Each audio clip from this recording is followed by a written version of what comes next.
The lesson of the car owner, when the thorns of arrogance are broken. The narrative of the third brother. One of them recounts, "My third brother, glory be to God, the Almighty, when he reached the age of 16 or 17, God bestowed upon him a formidable physical build. He developed a truly massive physique. Glory be to God, the Almighty. It happened just like that, without him ever lifting weights or engaging in any specialized exercises. Anyone who saw him would have sworn that he never left the gym. Everyone began to fear him, and he himself became utterly infatuated with his own strength. Glory be to God, the Almighty. He was still young, perhaps 17 or 18 years old, and so arrogance seized him until he deemed no one a worthy match for him. Consequently, every so often, he would find himself embroiled in a physical altercation with someone. If anyone so much as committed a slight error against him, he would confront them and strike them. He was exceptionally bold and incredibly powerful. Thus, he continued in this manner, while we rebuked and advised him. Even though we were older than him, we lived in constant dread of his volatile nature and his strength. He had become extremely reckless. May God reform him. Days passed, and he reached the age of God knows best, 22, and he got married. Upon his marriage, his impulsiveness subsided slightly. About 6 months into his marriage, we suddenly noticed that he had become remarkably dignified and composed. We said, "As God wills. Praise be to God, Lord of the worlds. It seems that marriage brings wisdom to young men and makes them tranquil." As the days went by, conversations began to surface, and one story led to another, until years later, he finally revealed to us the secret behind this profound transformation. He told us, "About 6 months after my wedding, an incident occurred between me and another man. The story is somewhat old now. I was driving my Honda when, suddenly, a man driving a Suburban, a large SUV, cut me off. I signaled for him to pull over, and my wife was with me in the car. The man stopped and began to apologize profusely, but I shouted at him, 'Pull over. There is no room for apologies. I am going to teach you a lesson.' Indeed, he pulled over. I stepped out after parking my car directly in front of his to block his path. When I approached, I found a man who appeared to be in his 40s. He had a long beard and bore the marks of religious devotion and great dignity. I came up to his car door and said with sheer insolence, 'You blind man, can you not see?' I intended to provoke him so that he would step out of the vehicle. I did not care that he was a man of faith or that he was older than me. I simply wanted to beat him. I was 22 or 23 at the time, and I snarled at him, 'Can you not see? Are you an idiot?' I continued to insult him, while he kept saying, 'By God, I am the one at fault. My apologies. I am sorry. I did not mean it.' He was excusing himself and was not being stubborn at all. Then I reached my hand inside the car while he was still sitting behind the steering wheel. I grabbed him forcefully and jerked him toward me. I even caught his garment and his beard together in my fist, pulling him violently while cursing him. As I yanked him, he opened the door of his GMC.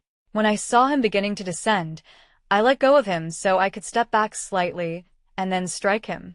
However, that was the very last moment I remained conscious of my surroundings. He grabbed me with a staggering, unbelievable strength. He seized my head with just one hand and squeezed.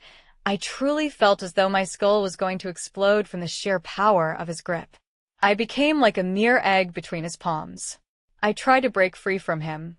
I tried to punch him in the stomach, but I felt a total loss of strength, a complete relaxation of my muscles.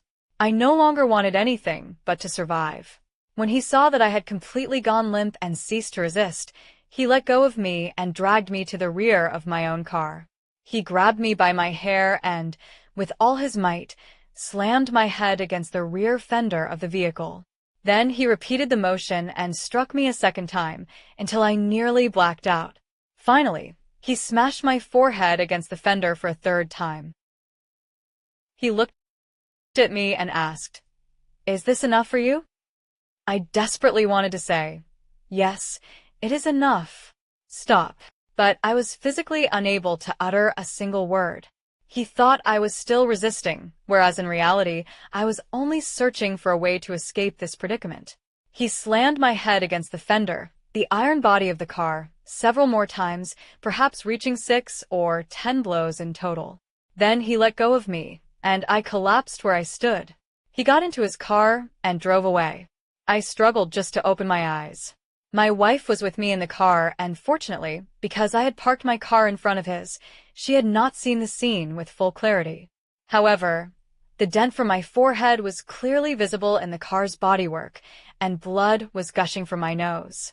I stood up, took my shamak, traditional headscarf, wiped away the blood, searched for my cap, and got into the car in a wretched state. I said to my wife in a tone of feigned confidence, "These people, nothing works with them except the red eye, a show of force." I was trying to pretend that I was the one who had beaten him.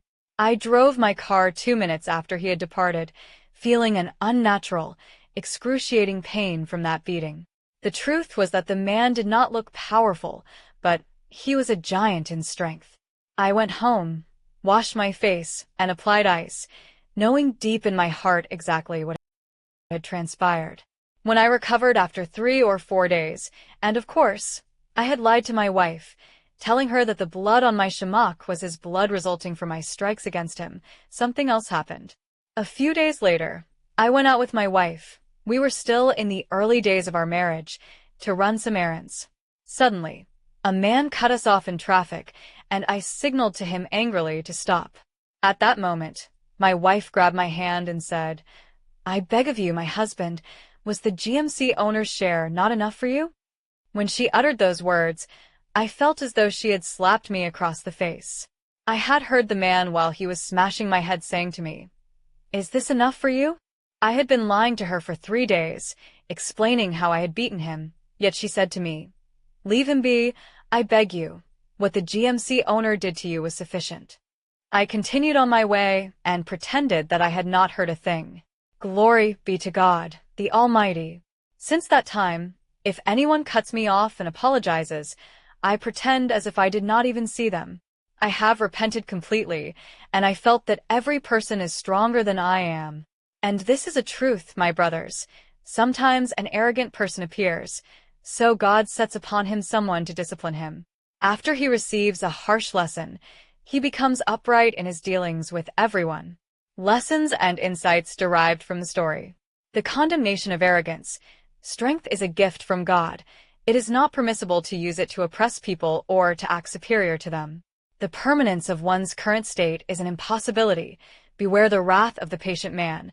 An apology is not a sign of weakness. The dignified man apologized out of good manners, not fear. However, when provoked to anger, he revealed a strength the arrogant youth never anticipated, the greatness of humility. True prestige and awe are not manufactured through muscles and brawls, but through the character and dignity possessed by the owner of the other car. The short lifespan of lies. The youth tried to beautify his image before his wife through deception, but the truth was evident to her. This placed him in an embarrassing situation that shattered his false pride. Divine discipline. God may send someone to an individual to break their arrogance as a means of protecting them from their own ego. Had it not been for this harsh lesson,